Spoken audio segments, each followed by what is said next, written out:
সুপ্রিয় দর্শক, দেশে এবং দেশের বাইরে বিশ্বের যে কোনো প্রান্ত থেকে যারা এই মুহূর্তে প্রেক্ষাপট অনুষ্ঠান দেখছেন, আপনাদেরকে স্বাগত জানাচ্ছি। আমি সালাম মাহমুদ।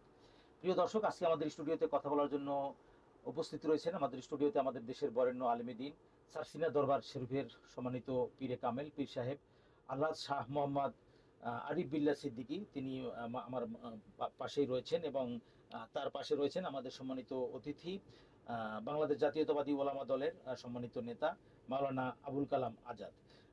পীর সাহেব হুজুর, আপনাকে স্বাগত জানাচ্ছি আমাদের অনুষ্ঠানে। আলহামদুলিল্লাহ, আলহামদুলিল্লাহ, আল্লাহর অশেষ মেহেরবান আমরা এই অনুষ্ঠানে আসতে পেরে। মাওলানা আবুল কালাম আজাদ, আপনাকেও স্বাগত জানাচ্ছি আমাদের অনুষ্ঠানে। আপনি কেমন আছেন? আলহামদুলিল্লাহ, আনা বিখৈর, শুকরান, ভালো তো আছি। আমরা প্রথমেই পীর সাহেব হুজুর কাছে একটু আলোচনা শুনবো যে আজকে 1 সেপ্টেম্বর 5 তারিখে আমাদের 12ই রবিউল আউয়াল আমাদের নবীজির শুভ জন্মদিন এবং ওফাত দিবস। তো এই যে আমার নবীজির যে ওফাত দিবস এবং এই যে রবিউল আউয়ালের যে তাৎপর্য, সেই বিষয়ে যদি আমাদের দর্শকদের উদ্দেশ্যে আপনি কিছু বলেন। আলহামদুলিল্লাহ, আলহামদুলিল্লাহ, নাহমাদুহু ওয়া নুসাল্লি আলা রাসূলিহিল কারীম, আম্মা বাদ। আল্লাহ রাব্বুল আলামিনের দরবারে লক্ষ কোটি শুকরিয়া আদায় করতেছি যে আল্লাহ সুবহানাহু তাআলা আমাদের আখির নবী, শেষ নবী, বিশ্ব নবী মুহাম্মদ রাসূলুল্লাহ সাল্লাল্লাহু আলাইহি সাল্লামের উম্মত করে পৃথিবীর জমিনে পাঠিয়েছেন। তার জন্য হাজার হাজার শুকরিয়া আদায় করে।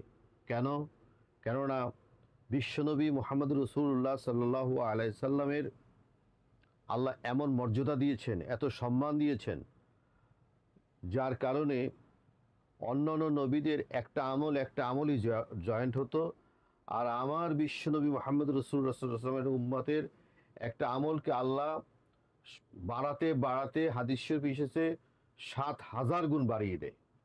আসুন বিশ্বনবীর জন্মের বৃত্তান্ত শোনার আগে বিশ্বনবীর একটু জীবনীটা আমরা, তার আদর্শগুলো আমরা একটু জেনে নিই, তার উম্মতের মর্যাদা একটু জেনে নিই।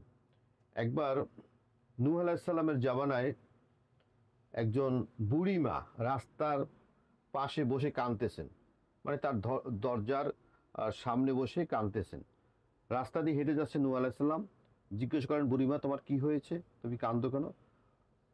আমার ছোট একটা নাতি ইন্তেকাল করেছেন। তোমার নাতি ইন্তেকাল করেছেন? নাতিটা খুব ভালো ছিল, খুব আমার আনুগত্য ছিল, আমি ওর দুঃখ কষ্টে, ওর বেদনায় আমি অস্থির হয়ে গেছি। নূহ আলাইহিস সালাম জিজ্ঞাসা, তোমার নাতির বয়স কত ছিল? খুব বেশি না, একদম অল্প বয়স, 350 বছর। এই কথা শুনে নূহ আলাইহিস সালাম বললেন, তোমার 350 বছর নাতির জন্য কাঁদতেছো? তুমি কি জানো আখিরি জামানে একজন পয়গম্বর আসছে, মুহাম্মদ রাসূলুল্লাহ সাল্লাল্লাহু আলাইহি সাল্লাম, তার নিজের বয়স পাবে 63 বছর, আর তার একজন উম্মত 70, 80, 90, 100 বছরের মধ্যে মাইনাস। পৃথিবীর জমিনে 80 বছর পর্যন্ত এটা মেয়াদ বলা হয়েছিল। তখন ওই মহিলাটা, ওই যে বুড়িমা, বসা থেকে দাঁড়িয়ে গেল। বলছেন তারা আসবে কির জন্য, তারা কি কারণে পৃথিবীর জমিনে আসবে, এতটুক সময় নিয়ে তারা কির জন্য আসবে, কি আমল করেই তারা যেতে পারবে, কি তাদের আল্লাহর দরবারে মর্যাদা হবে আমলের মাধ্যমে। তখন নূহ আলাইহিস সালাম বলছেন, শোনো, আখিরি জামানা মুহাম্মদ রাসূলুল্লাহ সাল্লাল্লাহু আলাইহি সাল্লামের কি মর্যাদাবান উম্মত হবে তা তুমি অনুভব করতে পারবে না। শুনে রাখো, তোমার 1,500, 2,000 বছরের আমল যদি 1 গ্লাস পানির মতন হয়, 1 গ্লাস পানির মতন হয়, আর তার উম্মতের মাত্র 60 বছর, 70 বছরের আমলটা হবে আটলান্টিক মহাসাগরের মতন, বড় মহাসমুদ্রের মতন। আটলান্টিক মহাসাগরে যদি 1 গ্লাস পানি ফেলে দেওয়া হয়, তার যেমন কোনো অস্তিত্ব খুঁজে পাওয়া যায় না, আখিরি জামানা মুহাম্মদ রাসূলুল্লাহ সাল্লাল্লাহু আলাইহি সাল্লামের উম্মতের যদি আমল যদি হাসরে ময়দানে ছেড়ে দেওয়া হয়, তোমার আমলকে তালাশ করেই পাওয়া যাবে না। তা আমরা সেই নবী মুহাম্মদ রাসূলুল্লাহ সাল্লাল্লাহু আলাইহি সাল্লামের উম্মত হয়ে আরেকবার শুকরিয়া আদায় করছি, আলহামদুলিল্লাহ। আলহামদুলিল্লাহ। এই নবী মুহাম্মদ রাসূলুল্লাহ সাল্লাল্লাহু আলাইহি সাল্লাম 12ই রবিউল আউয়াল রোজ সোমবার সুবহ সাদেকের সময় পৃথিবীর জমিনে আগমন করেছেন। রসূল ছিলেন অন্যায়ের প্রতিবাদকারী, ন্যায়ের প্রতিষ্ঠাকারী, জালেমের জুলুম থেকে জাতিকে রক্ষাকারী। তার প্রমাণটা আমরা কেমন পাচ্ছি? 12ই রবিউল আউয়াল রোজ সোমবার বিশ্বনবী মুহাম্মদ রাসূলুল্লাহ সাল্লাল্লাহু আলাইহি সাল্লাম জন্মগ্রহণ করলেন মক্কাতুল মুকাররমা মা আমিনার জীর্ণ শীর্ণ ঘরের মধ্যে। রসুল জন্মগ্রহণ করার সাথে সাথে তৎকালীন জামানায় সবচেয়ে সবচেয়ে জালেম অত্যাচারী রাজা ছিল, তখনকার সময় সবচেয়ে জালেম অত্যাচারী রাজা ছিল সেই পারস্য রোম। রোমের রাজপ্রাসাদ থেকে 13খানা ইট টাস টাস করে ছুটে পড়ে যায়। এতে বোঝা যায় আল্লাহ রসুল জালেমের বিরুদ্ধে সোচ্চার হয়ে দাঁড়াবে। রসুল পাক সাল্লাল্লাহু আলাইহি সাল্লাম জন্মগ্রহণ করলেন মা আমিনার ঘরে। এদিক থেকে পারস্যে, যেটাকে আমরা বর্তমানে বলি ইরান, এই পারস্যে একটা অগ্নিকুণ্ড ছিল যেটা 2000 বছর যাবৎ প্রজ্বলিত হচ্ছিল। এই 2000 বছরের মধ্যে ওটা নিভে নাই, কেউ নিভাতে যায় নাই। ওটাকে মানুষ সেজদা করত, পূজা করত, ওই অগ্নি পূজা করত। ওই আগুনটা ধাপ করে নিভে যায়। এতে বোঝা গেল শেরেক বেদাতের বিরুদ্ধে আমার নবী সোচ্চার হয়ে সিপা সালারের মতন কাজ করবে। রসুল জন্মগ্রহণ করলেন জীর্ণ শীর্ণ ঘরে মা আমিনার। রসুলের জন্মের সাথে সাথে কাবাঘরের চতুর্দিকে যে বড় বড় মূর্তি ছিল, লাত মানাত উজ্জাত সহ প্রায় 4টা মূর্তি ভেঙে রাস্তায় লুটিয়ে পড়ে, ভেঙে পড়ে যায়। এতে বোঝা যায় আল্লাহ রসুল সর্বদা সর্ব অবস্থায় শেরেকের বিরুদ্ধে, জালেমের বিরুদ্ধে, অত্যাচারের বিরুদ্ধে, মুশরিকের বিরুদ্ধে আল্লাহ রসুল সোচ্চার হয়ে দাঁড়াবে। রসুলের জন্মের সাথে সাথে আল্লাহ রাব্বুল আলামিন এই বিশ্ববাসীকে এই আলামতগুলো দেখিয়ে দিয়েছেন। সেই রসুল 12ই রবিউল আউয়াল রোজ সোমবার শবে সাদিকের সময় পৃথিবীর জমিনে আগমন করেন। আমার নবী মুহাম্মদ রাসূলুল্লাহ সাল্লাল্লাহু আলাইহি সাল্লাম এসেছেন অন্যায়ের বিরুদ্ধে কথা বলার জন্য, ন্যায়কে প্রতিষ্ঠিত করার জন্য। আপনারা জানেন রসুলকে এমন সাহাবীরা ভালোবাসতেন। আমরা নেতাকে তো ভালোবাসি মোটামুটি কায়দায়, এই আমাদের দলকে টিকিয়ে রাখার জন্য, আমাদের পার্টিকে টিকিয়ে রাখার জন্য, আমাদের অস্তিত্বকে টিকিয়ে রাখার জন্য। আর রসুলকে সাহাবীরা ভালোবাসতেন জানের চাইতেও বেশি, তার রক্তের চাইতেও বেশি রসুলের প্রতি সাহাবীদের মহব্বত ছিল। আমার মুসলমান ভাইয়েরা, এই নবী মুহাম্মদ রাসূলুল্লাহ সাল্লাল্লাহু আলাইহি ওয়াসাল্লাম এই রবিউল আউয়াল মাসে যখন আল্লাহ রসুল ইন্তেকাল করেন, তখন সাহাবীদের মধ্যে একটা শোকের ছায়া নেমে আসে। সব সাহাবীরা কান্নায় একদম অস্থির হয়ে যায়। তখন একজন সাহাবী বললেন যে এই সোনার মানুষ পৃথিবীর জমিন আর কোনোদিন আসবে না, এমন মানুষ আর আসার প্রশ্নই আসে না। এই মুহাম্মদ রাসূলুল্লাহ সাল্লাল্লাহু আলাইহি ওয়াসাল্লাম একটা জীবনী আমাদের লিখে রাখা দরকার। তাই জীবনীটা লিখে রাখার জন্য, তারা তথ্য সংগ্রহ করার জন্য প্রথম গেলেন মা আয়েশা সিদ্দিকা রাদিয়াল্লাহু তাআলা আনহার কাছে। অর্থাৎ আয়েশা সিদ্দিকা রাদিয়াল্লাহু তাআলা আনহার কাছে রসুল শেষ জীবনটা বেশিরভাগ সময় ছিলেন। আয়েশার কাছে জিজ্ঞেস করেন যে মা গো, আমরা রসুলের একটা জীবনী লেখার জন্য চিন্তা ভাবনা গবেষণা করেছি, এখন আপনি কিছু তথ্য দেন। তখন মা আয়েশা সিদ্দিকা বলেন, ও নবীর সাহাবীরা, আমি তোমাদের কাছে প্রশ্ন করি, তোমরা কি কোরআন পড়ো নাই? কোরআন সম্বন্ধে তোমাদের কি কোনো ধারণা নাই? কি বলেন মা গো, আমরা তো সবাই কোরআনে হাফেজ, আমরা তো সবাই কোরআন পড়েছি, জেনেই আমরা আমল করি। শুনে রাখো, দুনিয়ার মানুষের জীবনী দুনিয়ার মানুষ লেখে, আর আমার বিশ্বনবী মুহাম্মদ রাসূলুল্লাহ সাল্লাল্লাহু আলাইহি সাল্লামের জীবনী স্বয়ং আল্লাহই লিখে গিয়েছেন। তোমরা যে 30 পারা কোরআন মুখস্থ করে, ওটা মুখস্থ করে তোমাদের হৃদয়ের পিঞ্জরের মধ্যে আবদ্ধ করে রেখেছো, ওটা শুধু কোরআন নয়, ওটাই হচ্ছে আমার বিশ্বনবীর জিন্দিগি, বিশ্বনবীর জীবনী। তাই আসুন আজকে আমরা সবাই মিলে কোরআন ধরি, কোরআন পড়ি। কোরআন ধরি, কোরআন পড়লে আসলে আমরা সুন্দর সুন্দর আমরা শাখা প্রশাখা, ন্যায়ের শাখা প্রশাখা আমরা খুঁজে পাবো। আদর্শবান ব্যক্তি হতে পারবো। আদর্শবান ব্যক্তি তো আদর্শবান সমাজ উপহার দিতে পারবে। আদর্শবান সমাজ পাইলেই আদর্শ দেশ পাবো। তাই আমরা সর্বস্তর, আমরা যদি রসুলের আদর্শ অনুযায়ী আমাদের সমাজকে যদি আমরা গঠন করতে চাই, আসুন আমরা দল মত নির্বিশেষে মুসলমান যদি হয়ে থাকি, আমরা দল মত নির্বিশেষে আমরা সবাই কোরআন শরীফ পড়ি এবং কোরআন আমল করি, কোরআন অনুযায়ী নিজের জীবনকে তৈরি করি। আল্লাহ আমাদেরকে দিনের উপর, ইসলামের উপর ইস্তেকামাত থাকার তৌফিক এনায়েত করুক, আমিন। আলহামদুলিল্লাহ, অত্যন্ত সুন্দর আলোচনা উপস্থাপন করলেন, আপনাকে অনেক ধন্যবাদ। আপনার কাছে আমরা একটু জীবনের পরে উপরে, আসবো। তো জীবনের উপরে। আমাদের আলহাজ আবুল কালাম আজাদ, মাওলানা আবুল কালাম আজাদ, আপনার কাছ থেকেও আমরা একটু প্রথমে রবিউল আউয়াল সম্পর্কে একটু শুনবো এবং বাংলাদেশের রাজনীতিতে আলেম ওলামাদের ভূমিকা এবং ইসলাম আসলে কিভাবে বাস্তবায়ন হতে যাচ্ছে এই জায়গা থেকেও যদি আপনি একটু বলেন। আলহামদুলিল্লাহ, নাহমাদুহু ওয়া নুসাল্লি আলা রাসূলিহিল কারীম, আম্মা বাদ। ওমা আরসালনাকা ইল্লা রাহমাতাল লিল আলামিন। রসুলকে প্রেরণ করা হয়েছে, পৃথিবীতে পাঠানো হয়েছে।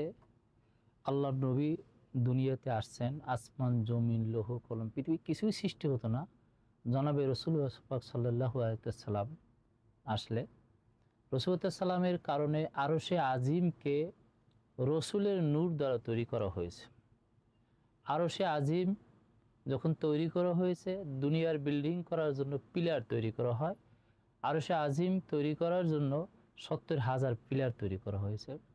এক একটা পিলারের সাথে রড আছে বা অ্যাঙ্গেল, এক একটা রডের সাথে আবার 70,000 ভাল্ব আছে। তো একটা পিলারের সাথে কত lakh crore billion million valve, এটা হিসাব করে শেষ করা যাবে না। এখন ওই ভাল্ব কেন দেওয়া হয়েছে? সুসজ্জিত করার জন্য, আলোকিত করার জন্য।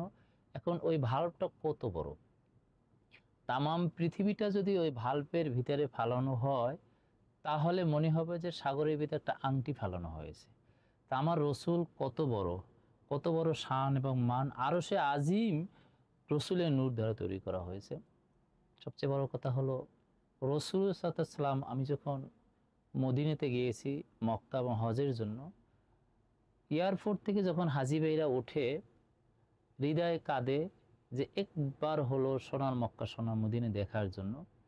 যখন আমরা হজের উদ্দেশ্য, আমরা হাজার হাজার কিলোমিটার পার হয়ে মদিনার কাছে যখন গেলাম, ড্রাইভার বলল, ওই দেখা যায় সবুজ গম্বুজ।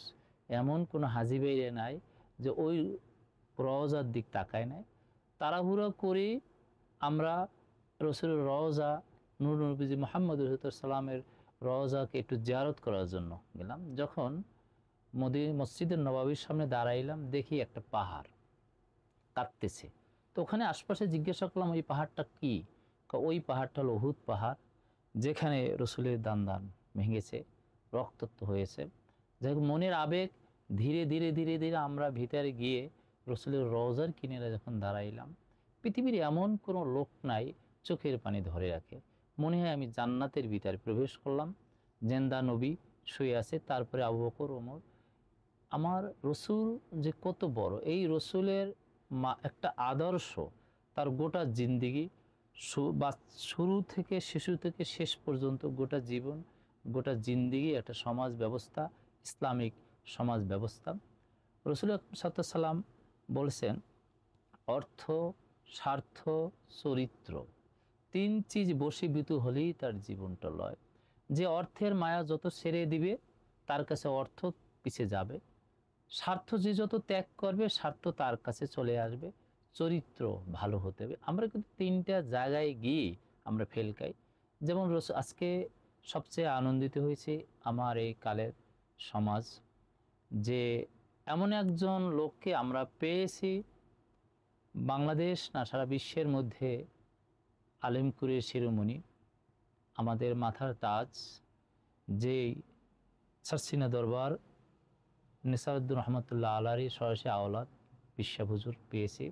এজন্য ধন্য তার কাছে। আমি কি বলবো, আমার বলার ভাষা নাই। তারপর একটু কথা বলি যে নেসারউদ্দিন রহমতুল্লাহ আলাই, উনি একজন মুজাদ্দিদি না শুধু, সরাসরি রসুল আকরাম সাল্লাল্লাহু আলাইহি সাল্লামের সাথে তার একটা নূরের একটা সম্পর্ক ছিল। একটা কথা মনে পড়ে গেল, উনি সব সময়কে মুত্তাকিন এবং রসুলের আদর্শ, রসুলের দিন মতো উনি টোটাল জিন্দিগিটা পালন করেছে। ওনার একটা মোস্তাহাব ওনার বুঝার পর তরক হয় না। উনি একদিন গেলেন ফুরফুরা শরীফে, যাওয়ার পরে সাসিনা নেসাদ রহমতুল্লাহ আলাইয়ের হলো পীর হলো ফুরফুরা আবু বকর সিদ্দিক রহমতুল্লাহ আলাই।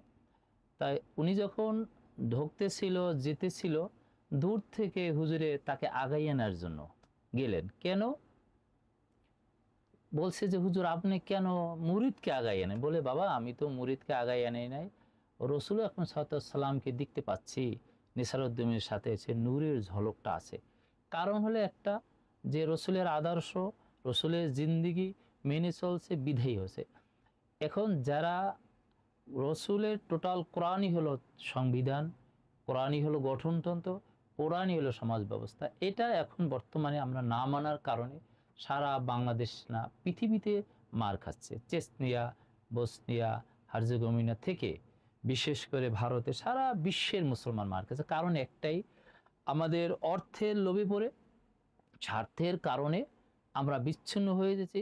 একমাত্র কোরআন এবং সংবিধান আমাদের হলো কোরআন। এই কোরআনকে যদি মানি, আমার অর্থ ব্যবস্থা, সমাজ ব্যবস্থা, ভিক্ষুকের রান্না থেকে শুরু করে সংসদ ভবন পর্যন্ত এই যে কোরআন তেলাওয়াত হয়, কোরআনের ব্যবস্থা হয়, তাহলে কোথাও অশান্তি থাকতো না। বিশেষ করে ভাইজান বলেছেন যে বাংলাদেশের প্রেক্ষাপট, আমি বলি বাংলাদেশে যদি একটা কোরআনের সমাজ ব্যবস্থা হতো, রসুলের আদর্শ অনুযায়ী চলা হতো, তাহলে কোনো অন্যায়, অত্যাচার, বিশৃঙ্খলা কিছুই থাকতো না। বিশেষ করে আমরা ওই ইহুদিদের চক্রের কারণে, বিধর্মীদের চক্রের সমাজ ব্যবস্থার কারণে এদেশে যত অশান্তি সব ওই কারণেই আসছে।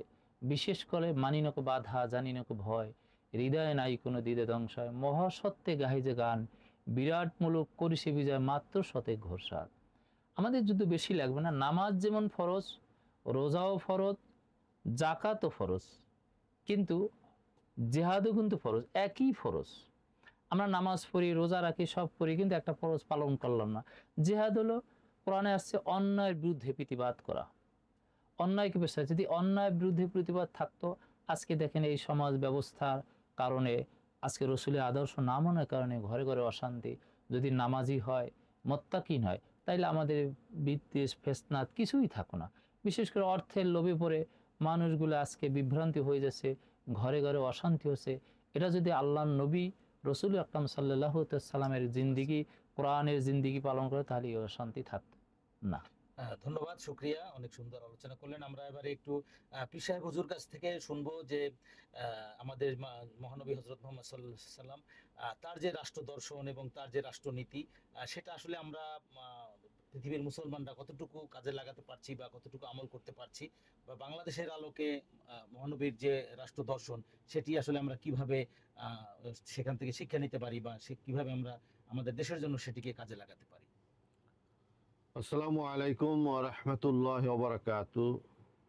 আল্লাহ রাব্বুল আলামিনের দরবারে লক্ষ কোটি শুকরিয়া আদায় করতেছি যে আমরা এমন এক ব্যক্তি নিয়ে আলোচনা করতেছি, এমন এক পৃথিবীর মধ্যে শ্রেষ্ঠ ব্যক্তি নিয়ে আলোচনা করতেছি যার আলোচনা শুরু আছে, শেষ নাই।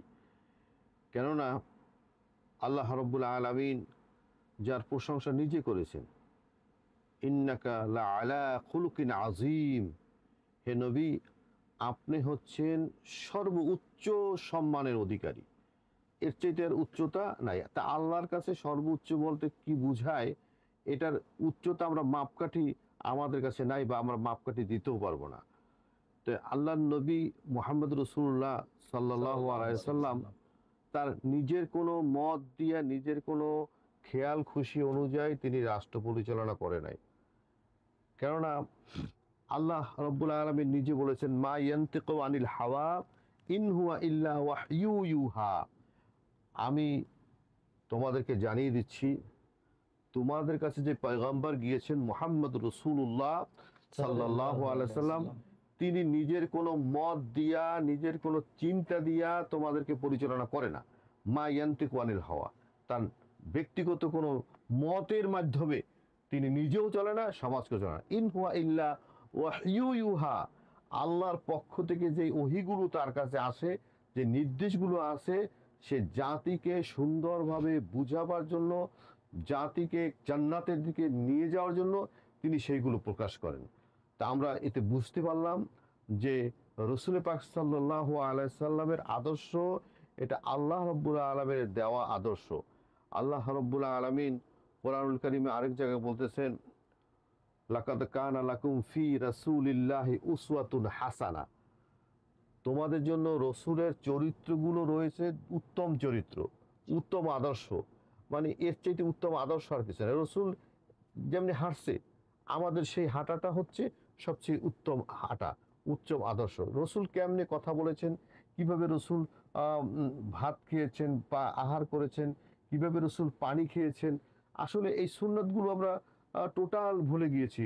রসুল কেমনে হাসতো, আমরা হাসতে মনে চাইলে হাসবো না, না সেভাবে বলা যাবে না। হাসতে মনে চাইলে হাসা যাবে না, কারণ আমার হাসার আদর্শ নিতে হবে রসুল পাক সাল্লাল্লাহু আলাইহি সাল্লাম থেকে। আমার মেসওয়াক করা, বিরাস করলাম, মেসওয়াক করলাম, এটা রসুলের পাক সাল্লাল্লাহু আলাইহি সাল্লাম থেকে নিতে হবে। আমার নামাজ পড়লে হবে না, রসুলের পাক সাল্লাল্লাহু আলাইহি সাল্লামের নামাজকে আমার নামাজ হিসেবে নিতে হবে। রসুল পাক সাল্লাল্লাহু আলাইহি সাল্লাম, এক সাহাবী মুআজ ইবনে জাবাল রাদিয়াল্লাহু তাআলা আনহু, সে একজন ইয়ামেনে গেলেন একটা সফরে যে দেখতেছেন যে একজন লোক নামাজ পড়তেছে। তা জিজ্ঞাসা করলো, না তা আপনি মুসলমান হয়েছেন, আপনি কত বছর যাবত নামাজ পড়তেছেন? আমি 40 বছর যাবত নামাজ পড়তেছি। তখন সে বললেন যে আপনি নামাজ পড়তেছেন 40 বছর যাবত, আপনি যেভাবে নামাজ পড়তেছেন আমি রসুলকে এইভাবে নামাজ পড়তে দেখিনি। এই আপনি 40 বছর পর্যন্ত যে নামাজটা পড়লেন, ওই নামাজটা কিন্তু নামাজ হলো না, ওই নামাজটা কিন্তু হয় নাই। ওইভাবে নামাজ পড়তেন, আমার রসুল এভাবে নামাজ পড়েছেন, তাই তিনি দেখাই দেন। তো ব্যাপারটা হচ্ছে যে আমরা শুধু নামাজ রোজা রসুলের মাধ্যমে নেব না, রসুলের মাধ্যমে আমাদের নিতে হবে রাষ্ট্র কিভাবে পরিচালনা করা হবে, সমাজ কিভাবে চলবে, আমার সাংসারিক জীবনটা কিভাবে চলবে, আমার স্ত্রীর সাথে কিভাবে আচরণ করব, আমার ছেলে সন্তানগুলোর সাথে কিভাবে আচরণ করব, কিভাবে কথা বলবো, কিভাবে তাদের সাথে মেলামেশা করব, মুআমেলাত মুআশারাত কিভাবে করব, এগুলো সব কিছু আমাদের জানতে হবে। আমরা গৌতম বুদ্ধের বই পড়ি, তারপর অমুক রবি ঠাকুরের বই পড়ি, অমুক ঠাকুরের বই পড়ি, কিন্তু আমাদের রসুল পাক সাল্লাল্লাহু আলাইহি ওয়াসাল্লামের আদর্শ কয়টা আমরা হাদিস জানি? যদি জিজ্ঞাসা করি কয়টা হাদিস জানেন, সকল মানুষ একটু মাথা খাজুইয়া তারা দূর হয়ে যাবে। কেননা আল্লাহ রসুল বলেছেন, তারাকতু ফিকুম আমরাইনে লাং তাদিল্লু মা তামাসসাকতুম বিহিমা কিতাবুল্লাহি ওয়া সুন্নতি। আমি তোমাদের কাছে দুইটা জিনিস রেখে গেলাম, মাত্র দুইটা জিনিস, কিতাবুল্লাহ ওয়া সুন্নতি, আমার আল্লাহর কিতাব আর আমার সুন্নাত। এখন দেখমান আদর্শ, যেই আদর্শগুলো সাহাবীরা দেখছেন, যেগুলো আমাদের কাছে বর্ণনা হিসাবে এসেছেন, ওইটা তোমরা পড়ো এবং তোমরা বুঝো, এবং ওই মাফিক তোমাদের জীবনকে তোমরা যদি গঠন করো, কোনো রাষ্ট্র, কোনো শক্তি, কোনো ক্ষমতা, কোনো মানে যত বড় শক্তিশালী আমেরিকা হোক আর রাশিয়া হোক আর চীন হোক, যত বড় শক্তিশালী হোক না কেন, তোমাদের কেউ ঘায়েল করতে পারবে না, পারবে না, পারবে না। তাই আজকে আমরা সব জায়গায় পরাজিত হচ্ছি, রাষ্ট্রীয়ভাবে পরাজিত হচ্ছি, আমরা জিততে পারছি না। কারণ হচ্ছে আমরা রসুলের আদর্শগুলো ভুলে যাচ্ছি, রসুলের নৈতিক চরিত্রগুলো ভুলে যাচ্ছি, রসুল কিভাবে রাষ্ট্র পরিচালনা করছেন সেটা আমরা ভুলে যাচ্ছি, রসুল কিভাবে সংসদ পরিচালনা করেছেন সেটা আমরা আমাদের ভুলে যাচ্ছি। তো রসুলের সংসদ যদি আমার সংসদ বানাতে পারতাম, রসুলের রাষ্ট্র যদি আমার রাষ্ট্র বানাতে পারতাম, রসুলের ব্যবসা যদি আমার ব্যবসা বানাতে পারতাম, তবে আমাদের বাংলাদেশ তো সহ সারা দুনিয়ায় আজকে শান্তির নীড় বহিত হইতো, শান্তির বাতাস বহিত হইতো। আজকে আসুন এই ঈদে মিলাদুন্নবী উপলক্ষে, ঈদে মিলাদুন্নবী উদযাপন উপলক্ষে আমরা শুধু ঈদে মিলাদুন্নবী আর কিছু জেলাপি খেয়ে বাড়ি যাওয়া নয়, ইয়ে সালাম আলাইকুম বলে বাড়ি যাওয়া নয়, আমরা পড়বো, জানবো, বুঝবো এবং সেই আদর্শগুলো আমরা পুঙ্খানুপুঙ্খ মেনে চলবো। আল্লাহ আমাদের তৌফিক এনায়েত করুক, আমিন। ধন্যবাদ, অনেক সুন্দর আলোচনা করলেন। আমাদের স্টুডিওতে আসার জন্য এবং সময় দেওয়ার জন্য আপনাকে অনেক অনেক ধন্যবাদ। আলহামদুলিল্লাহ। মাওলানা আবুল কালাম আজাদ, আপনাকেও ধন্যবাদ জানাচ্ছি আমাদের স্টুডিওতে আসার জন্য। আলহামদুলিল্লাহ। ধন্যবাদ আমাদের শ্রদ্ধেয় সালাম মাহমুদ সাহেবকেও ধন্যবাদ, কালের সমাজকেও ধন্যবাদ আজকে আমাদেরকে সময় দেওয়ার জন্য। ধন্যবাদ প্রিয় দর্শক, এতক্ষণ আপনারা দেখলেন আপনাদের প্রিয় অনুষ্ঠান প্রেক্ষাপট। পরবর্তী অনুষ্ঠানে আবার কথা হবে। সবাই ভালো থাকবেন, সুন্দর থাকবেন। আসসালামু আলাইকুম।